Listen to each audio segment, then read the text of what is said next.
Hello viewers, আসসালামু আলাইকুম। আজকে আমরা জানব ইতিহাসের আরও এক অজানা কথা। আড়ালে থাকা দিনাজপুরের আরেক জমিদার বাড়ি, নালাহার জমিদার বাড়ি। ইতিহাসের সাক্ষী দিনাজপুরের নালাহার জমিদার বাড়ি। দিনাজপুর শহর থেকে ৮ কিলোমিটার দক্ষিণে রামসাগরের পাশের গ্রাম নালাহারে জমিদার বাড়িটির অবস্থান। গ্রামের আড়ালে লুকিয়ে আছে ২০০ বছরের পুরনো নালাহার জমিদার বাড়ির ইতিহাস।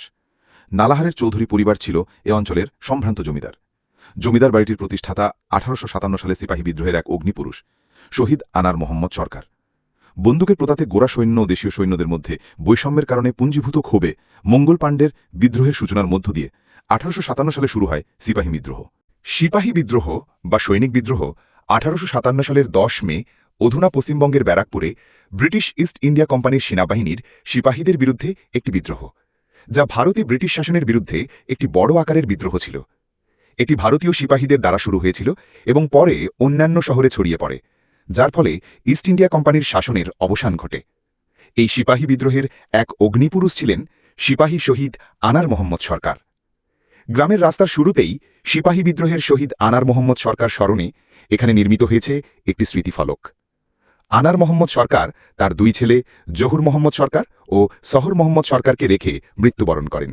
জহুর মোহাম্মদ সরকার ও সহর মোহাম্মদ সরকারের হাত ধরে জমিদার পরিবারের প্রসার ঘটে। এই পরিবারের অন্যতম সদস্য নাসিম চৌধুরী বামপন্থী আন্দোলনের এক সক্রিয় সদস্য ছিলেন। পাকিস্তান আমলে তিনি দীর্ঘদিন কারাভোগ করেন। তিনি একজন ভাষা সৈনিক। এই পরিবারের অন্যতম সদস্য একজন ব্যতিক্রমী চিন্তাধারার চৌধুরী ছিলেন নালাহারের কৃতি জমিদার নসির উদ্দিন চৌধুরী। ব্রিটিশ আমলে ১৯৩৩ সালে লোকাল বোর্ড থেকে জেলা বোর্ডের সদস্য এবং এক পর্যায়ে ভাইস চেয়ারম্যানের পদ লাভ করেন। তিনি দিনাজপুর সদর হাসপাতালের প্রতিষ্ঠাতা সদস্য। নামফলকটি এখনও সদর হাসপাতালে রয়েছে।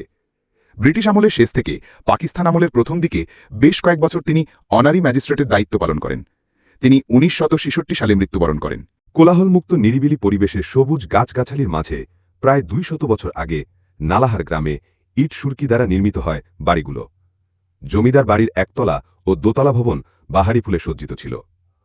১৯৭১ সালে শান্তি কমিটিতে যোগ না দেয়ায় গণহত্যার শিকার হয়েছিলেন মুসলমান জমিদার পরিবারটির অনেক সদস্য।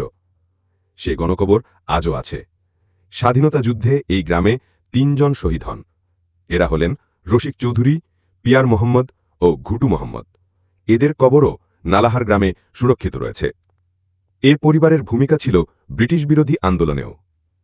জমিদারির জৌলুস আর নেই। রক্ষকের অভাবে জমিদারের বিশালায়তন ৩,০০০ বিঘার ওয়াকফ এস্টেট আজ ধুঁকছে। পরিবারটি ভাগ হয়ে গেছে ছোট ছোট উত্তরাধিকারে। বর্তমান সময়ে এই বংশের কৃতি সন্তান আজিজুল ইমাম চৌধুরী স্বাধীন ব্যবসার পাশাপাশি রাজনীতিতেও সক্রিয় আছেন। তিনি দিনাজপুর জেলা পরিষদের প্রশাসক ছিলেন।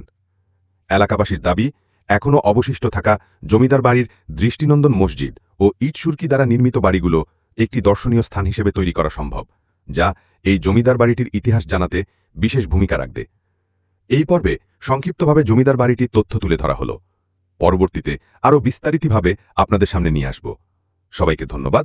আসসালামু আলাইকুম। আল্লাহ হাফেজ।